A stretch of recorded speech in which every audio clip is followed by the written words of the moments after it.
Hello, আসসালামু আলাইকুম everyone. চলে এলাম নতুন একটা ভিডিও নিয়ে। আজকে তৈরি করে দেখাবো দোকানের মতো পারফেক্ট মেয়োনেজ।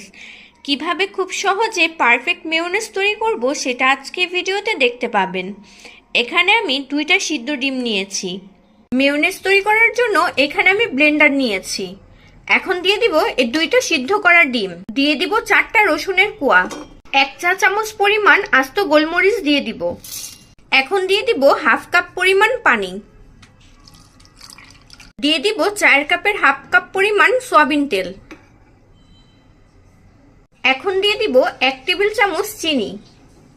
আর চিনিটা দেওয়ার কারণে মেয়োনেজে মিষ্টি মিষ্টি একটা ভাব চলে আসবে। সামান্য পরিমাণে লবণ দিয়ে দিব।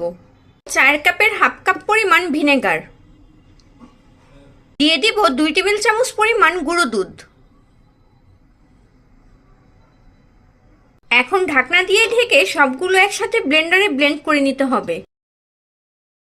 2 থেকে 3 মিনিট থামিয়ে থামিয়ে ব্লেন্ড করে নিয়েছি। এখন আপনাদেরকে ঢাকনা খুলে দেখিয়ে দিব কেমন হয়েছে। দেখুন মেয়োনেজটা কতটা স্মুথ হয়েছে। মেয়োনেজটা কিন্তু একদম পারফেক্টলি ডান। এখন একটা বাটিতে সার্ভ করে নিব। একটি বাটিতে সার্ভ করে নিয়েছি। রেডি হয়ে গেল আজকের রেসিপি 2টা সিদ্ধ ডিম দিয়ে মেয়োনিজ। আপনারা যদি একবার এই মেয়োনেজটা ঘরে তৈরি করে খেতে পারেন, বাহির থেকে আর কিনে খেতে চাইবেন না। তাই আমার ভিডিওটা ভালো লেগে থাকলে অবশ্যই বাসায় একবার হলেও ট্রাই করবেন। আমার ভিডিওতে একটা লাইক এবং শেয়ার করে দিবেন। আমার চ্যানেলে যদি নতুন হয়ে থাকেন, আমার চ্যানেলটি সাবস্ক্রাইব করে আমার পাশে থাকবেন।